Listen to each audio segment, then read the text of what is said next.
Hi, everyone. Welcome to the Empowering Story podcast, a podcast focused on the healing of sexual abuse by sharing our stories. First of all, I want to thank all our listeners and followers of Tell the Everyday Life Lesson podcast. We had over 230 episodes, but it was time to change. Hence the name change, but also a stricter focus on the topic of sexual abuse and specifically the healing from it by sharing our stories.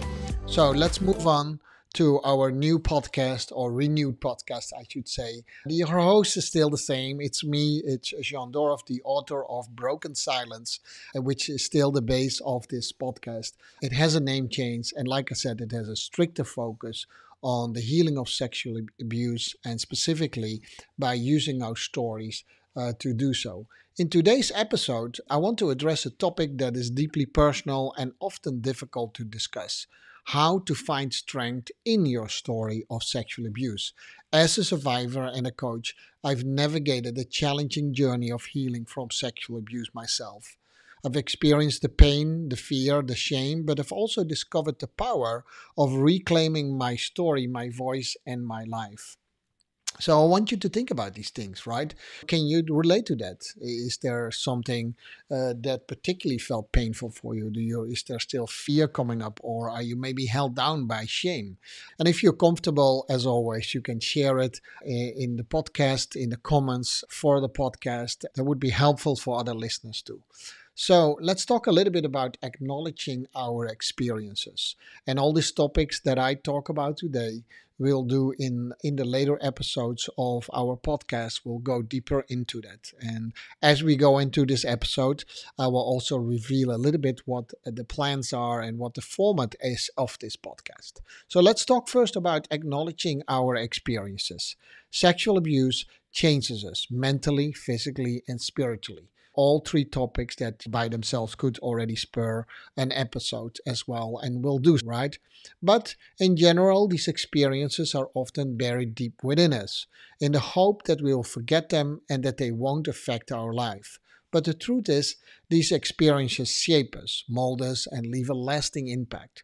And the first step to finding strength in our story is to acknowledge our experiences. Remember, the topic of today is how to find strength in our story of sexual abuse. So the first step to finding strength in our story is to acknowledge our experiences.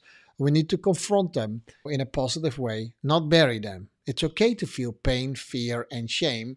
And it's very likely that when you, for the first time, actually go through your story again of sexual abuse, besides just playing it in your head, but maybe writing it down, maybe telling it to someone else, you might be re-triggered a little bit. You might still feel the pain and the fear that's coming up.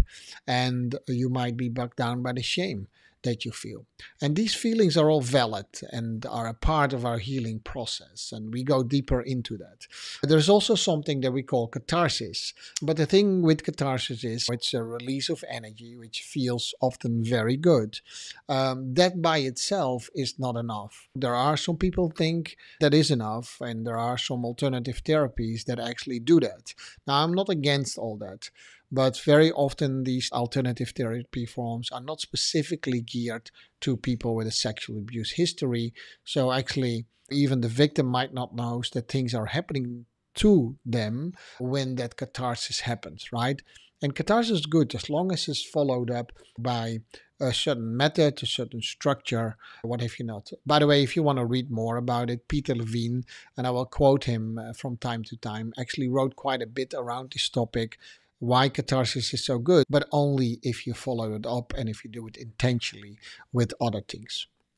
So this might apply to you. You might have had that experience that you had maybe, that you could release that energy and for a moment you felt really good, but then again, you want to do it again. And in some cases, actually, people get addicted, quote unquote, to the catharsis, to the release of energy.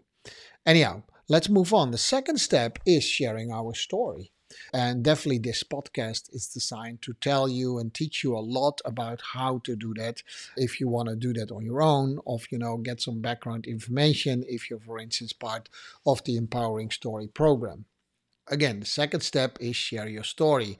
When I first share my story, that was not immediately in a book, obviously, right? That was just to someone that I lived with at that time.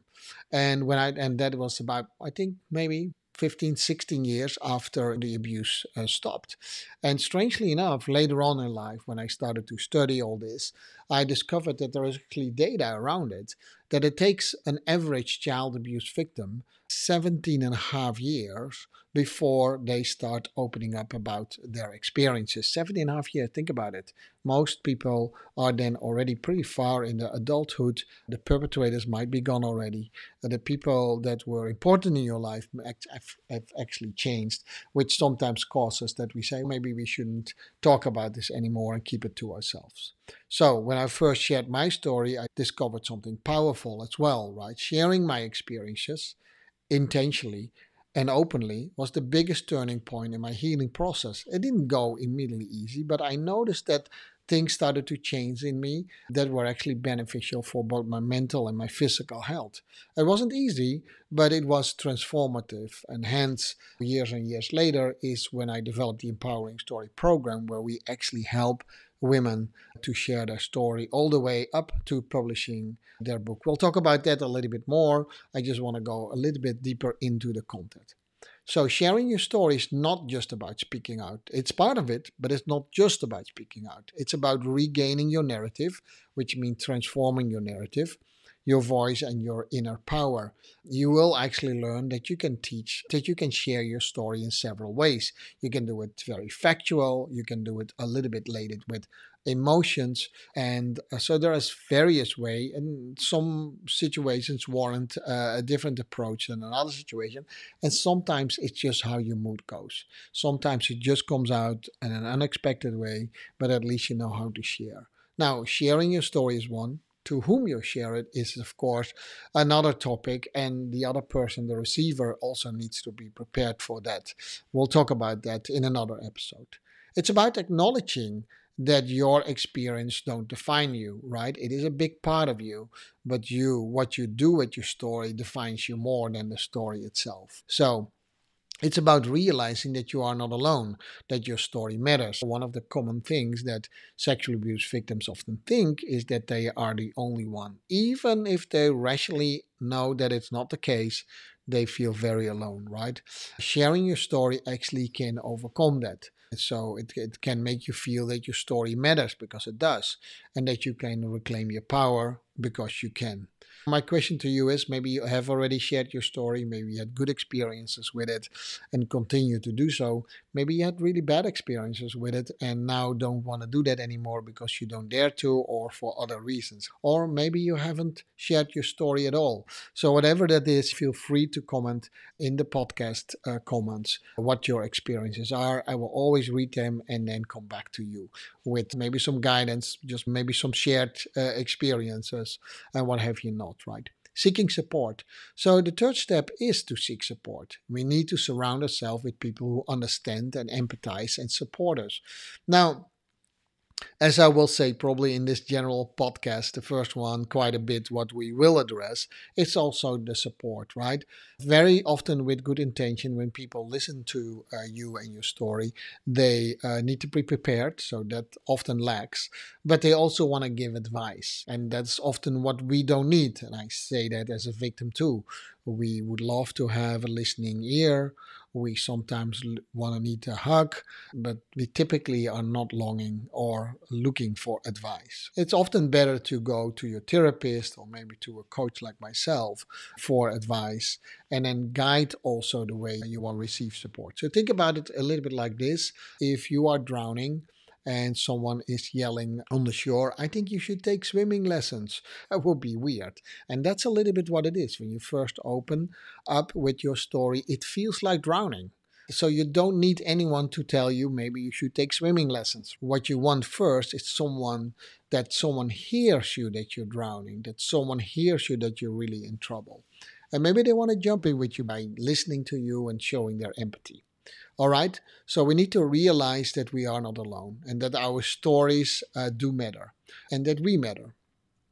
So maybe you already have good or maybe a little bit challenging experience when shared your story. Maybe you had that experience where people give you all kind of advice what you actually at that point in time don't need, or maybe think you need to do it but it's not really helpful. Maybe you had really good advice that you want to share too, right? All these things can help. you know so the final step, and this is the short version of it as I already explained to you: transforming pain into purpose. My book, Broken Silence, as maybe you don't know it yet because you're a new listener, but if you were a listener of Tell the Everyday Life Lesson podcast, then you know that it was based on the book Broken Silence. And the subtitle of that book is Living with Passion and Purpose After Sexual Abuse. And I think that is absolutely possible. And that's why I started to do what I do. So the final step is to transform our pain into purpose and our trauma into strength, right? In my case, I found a direct line with what I've been through, share the experience, how I went out of it, how I coped with it. I don't think we're ever fully out of it, but how I coped with it and how I actually created this company to help people share their stories to publications. So that's a direct line. But there are many other examples how people use the strength that they found from sharing their story to do other things in the world, right? Sometimes it's directly related to the family, and that's good too. Other people maybe want to offer more service to other people. The thing is, when you start to see that you can still serve other people well and that you still mean a lot for other people, that's very helpful too. Very often, child abuse victims and sexually abuse victims, they suffer from self-worth. And if you suffer from self-worth, you don't always show up authentically and your most strength. And that's what this program is about, or that's what I'm about. And that's definitely what this podcast is about. Does that make sense? So we need to use our experience as a catalyst for change, for growth, or for healing. Now don't need to do anything, but we can, right? So my words often are very strong because I believe we need to do that. I think if we put ourselves out there, we have a good reason to change as well. And we might as well use the experiences that we have for change, for growth and healing. So I have turned my pain into purpose and my trauma into strength, and I believe you can do too. So maybe you already have transformed some of your areas in your life into something good, which I always say is that not the biggest slap in the face of our perpetrators if we use something that was so evil and so bad actually for the good in the world. That's what I'm about. So, in conclusion, I'm here today to guide you on this journey. It's the first episode of the Empowering Story. I wanted to do it with some content and give you immediately a feel of what this podcast is about. I hope you become a listener like you did listening to the Everyday Life Lesson podcast. Maybe this is not directly for you, but other people who may benefit from a podcast like this, that would be awesome as well if you would forward and share this podcast. I will also tell you that I will interview authors here, people who shared their story either through publication with the Empowering Story program or in another way. So stay tuned for our interviews as well. And then at times I will address a topic and then go deeper and deeper in it. Today I gave you a kind of a short overview of what we can do, hopefully already with a couple of insights that are useful for you. So I'm here to show you that you're not alone and that your story matters and that you can reclaim your power. I've walked this path and I know it's not easy and sometimes it's difficult for me too, right? It comes back. It's sometimes 3 steps forward, 2 steps back, and once in a while it's even 2 steps forward and 3 steps back, and that's what it is. But we are here together. And so know that it is worth it if you start walking that path. And I know that you can find strength in your story, just like I did. So let's walk this path together.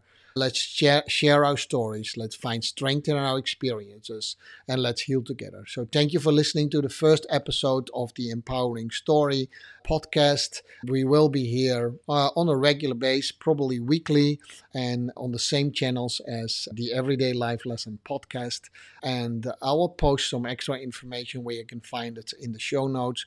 Today we talked already about how to find strength in your story of sexual abuse, which is basically the overall theme of what we do here. So with that, I'm going to close it off with a little bit of a tune and say to you, bye-bye. How to Find Strength in Your Story of Sexual Abuse is the undertitle of the new podcast, The Empowering Story.